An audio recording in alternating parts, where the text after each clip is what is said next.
Ang programang ito ay rated SPG. Striktong patnubay at gabay ng magulang ang kailangan. Maaaring may masiselang tema, lengguwahe, karahasan, sexual, horror o droga na hindi angkop sa... Alam kanta dito. Ay nako, for sure, mas magiging mabait si Ma'am Giselle kasi nandito na yung napakaganda ng anak. Humanga naman ng husto itong mga kaibigan ni Annalyn nang makita nga nila itong venue na ginanapan ng party dito ng mga bata. At dito naman na sinasabi ng mga kaibigan ni Annalyn, lalo na itong si Doc Prado, na baka magiging mabait na daw itong si Giselle dahil dumating na nga itong kanyang anak na si Justin. At dito naman nagtanong itong si Doc Antonio na kung darating ba daw itong si Justin. At dito naman na sinabi ni Annalyn na hindi siya sigurado kung dadalo ba ito sa gaganapin ng party ng mga bata. At maya maya nga ay dito dumating itong coordinator at sinabi na may nauna pa daw sa kanya na dumating. At walang iba kundi ito ngang si Justin. At nagulat itong si Annalyn na bigla palang dumating itong si Justin dito nga sa gagawing party. At dahil sa tuwa dito ni Annalyn ay agad naman napayakap ito kay Justin. At maya maya nga ay inumpisahan na nga nila itong selebrasyon. At nagtulong-tulong ang mga ito na mapasaya itong mga bata. At hindi lang iyon, dahil may performance daw na gagawin itong si Justin at Annalyn na ikakatuwa ng mga bata. At napilitan namang sumayaw itong si Justin at wala na nga siyang nagawa dahil gusto nga ni Annalyn na makasama siya alang-alang nga dito kay Don Pepe. Samantala, hindi nakaligtas na makarating dito kay Eric ang balita na nakipagkasundo na nga itong si Justin sa kanyang ina na si Giselle.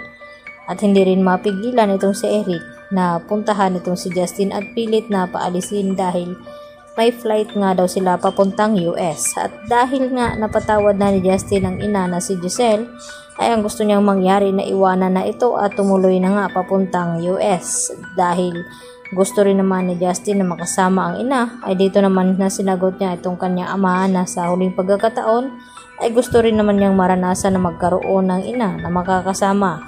At tila nagalit ng husto itong si Eric at hindi na rin mapigilan ni Giselle na makialam at nakiusap dito kay Eric na kahit ngayon lang Pasko ay makasama niya itong kanyang anak.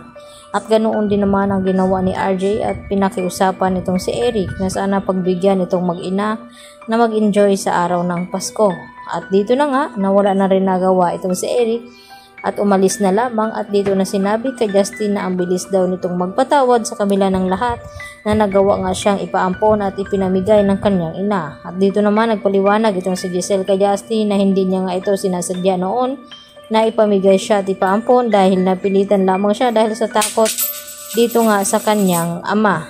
At hindi lang iyon, dahil naintindihan na nga ngayon ni Justin kung ano nga ang dahilan ni Giselle na kung bakit nagawa niya ang mga bagay na iyon na hindi naman ginusto ni Giselle. Samantala, natutuwa na rin naman itong si Annalyn dahil sa wakas ay nagkasundo na ang mag-ina at nagkabati at isa na nga lang ang kinakailangan nilang gawin kundi itong ang magising na itong si Don Pepe at kinakailangan malaman daw nila kung sino nga ba ang nagpakidnap dito sa kanya at kung sino ang nagtangka sa buhay nito. Lalo pa ngayon na nagbabalak na nga magbakasyon itong si Lynette at Annalyn upang ma-enjoy naman ni Annalyn na makasama itong kanyang ina na si Lynette at makalimutan na nga itong trauma na naramdaman ngayon ni Lynette. Yan ang ating patuloy na aabangan mamaya mga kapuso. Dito lamang yan sa Abot Kamay na Pangarap. Yan lang po at maraming salamat.